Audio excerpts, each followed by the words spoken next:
Amaterasu. Let's start with the most well-known Mangekyō Sharingan ability in the entire series. Amaterasu is described as the highest possible level of fire release, and it lives up to that title in a very specific way. When the user activates Amaterasu, black flames erupt at the exact focal point of their vision. Wherever their gaze lands, the fire appears. And these are not ordinary flames.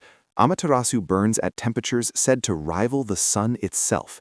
And once ignited, the flames do not go out on their own. They will burn for 7 days and 7 nights continuously, consuming whatever they have latched onto until there is nothing left. The flames can burn through other fire, they can burn through barriers, and they can burn through materials that would stop conventional attacks cold. What makes Amaterasu particularly threatening in combat is how it is activated. Because it fires from the user's line of sight, it is incredibly difficult to anticipate.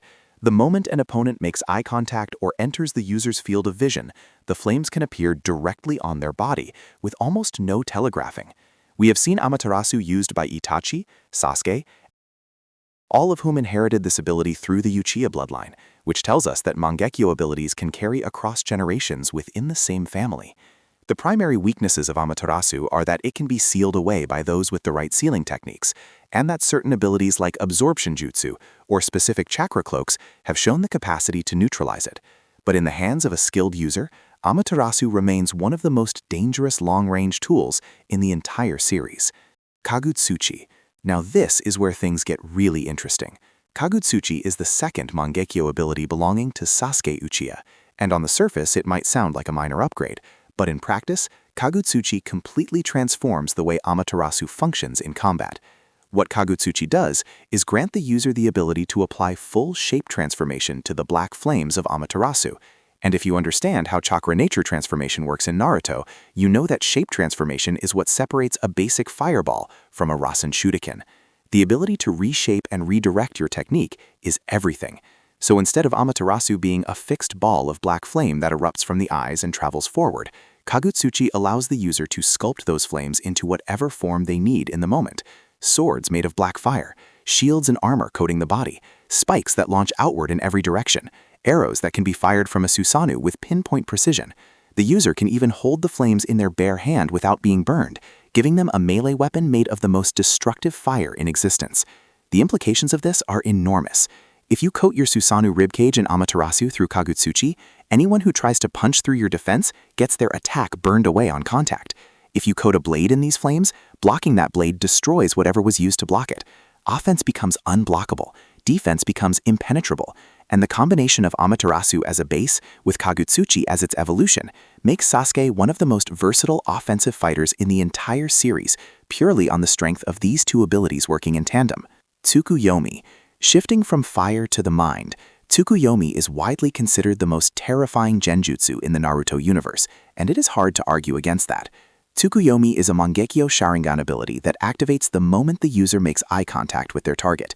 Once that connection is established, the victim is pulled into a completely separate mental dimension, a world existing entirely within the space of the user's Sharingan, where the user is, for all intents and purposes, God.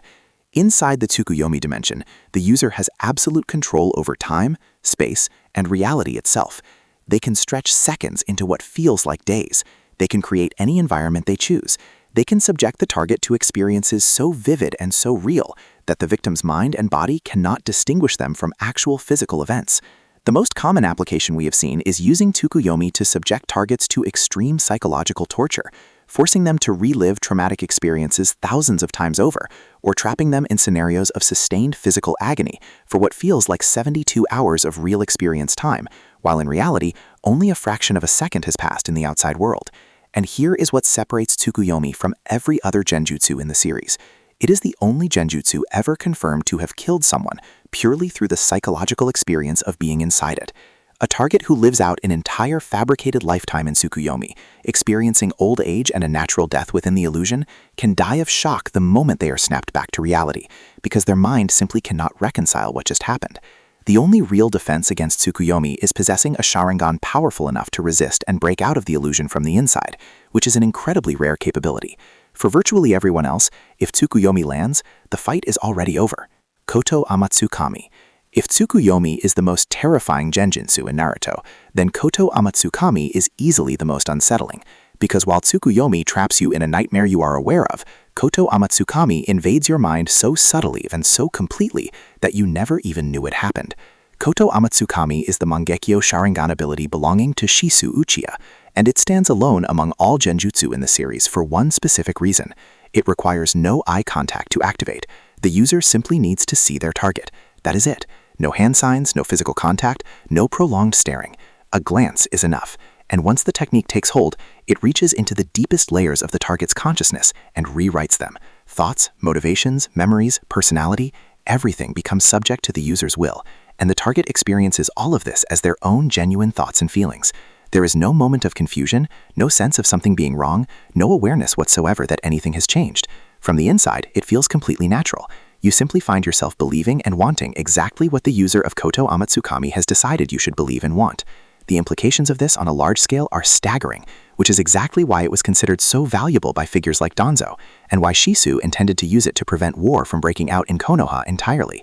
The ability to reshape the will of anyone you can see without them ever suspecting a thing is arguably one of the most powerful abilities in the series on a conceptual level.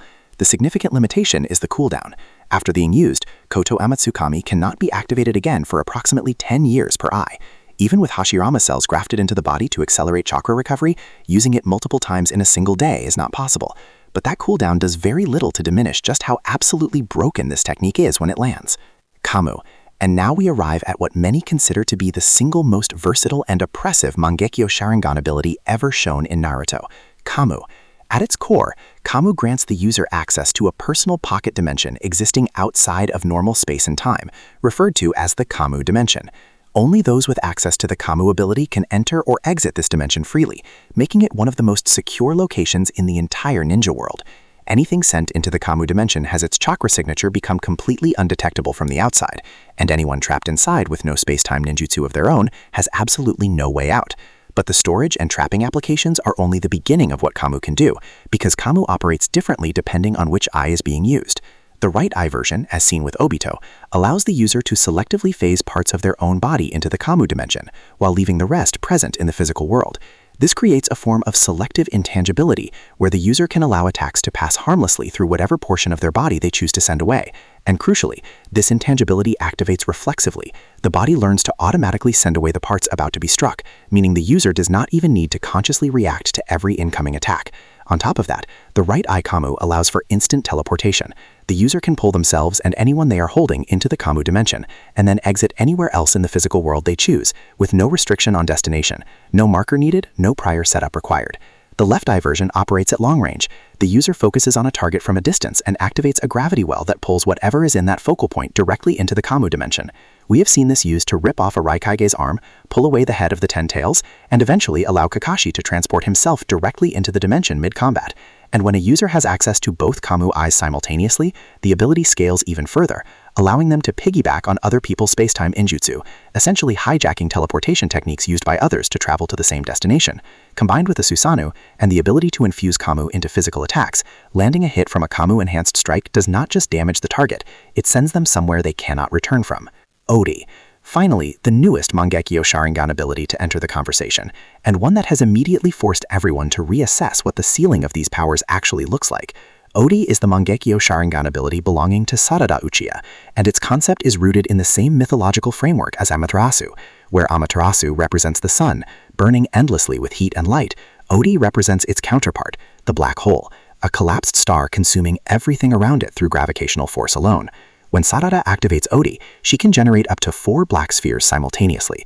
These spheres vary in size from just a few centimeters all the way up to 2.5 meters in diameter, and here is what makes them so extraordinary. Their gravitational pull is inversely proportional to their size. The smaller the sphere, the more intense the gravitational force it produces. Sarada has individual control over each sphere at the same time, meaning she can independently adjust what each sphere is pulling toward it, how strong that pull is, and what categories of things are being affected, whether that is weapons, jutsu, or living beings. This selective gravity control means she can create a battlefield where certain things are being drawn in from multiple angles simultaneously, while she herself remains completely unaffected. Targets can be pulled into the spheres and crushed by the pressure, or Sarada can detonate the spheres outright, turning them into explosions that destroy whatever has been caught inside. And perhaps the most visually striking application of Odi is what it does for Sarada's own mobility. By using the gravitational forces of the spheres around her own body as a counterbalance, she can neutralize gravity's effect on herself entirely, allowing her to levitate and fly freely. No hand signs, no chakra platforms, just pure gravitational manipulation lifting her off the ground. Odi is new, it has only been demonstrated once, and we are still learning the full scope of what it can do. But what we have already seen is enough to place it firmly among the most powerful Mangekyō abilities in the entire series, and the conversation around its ceiling is only just beginning.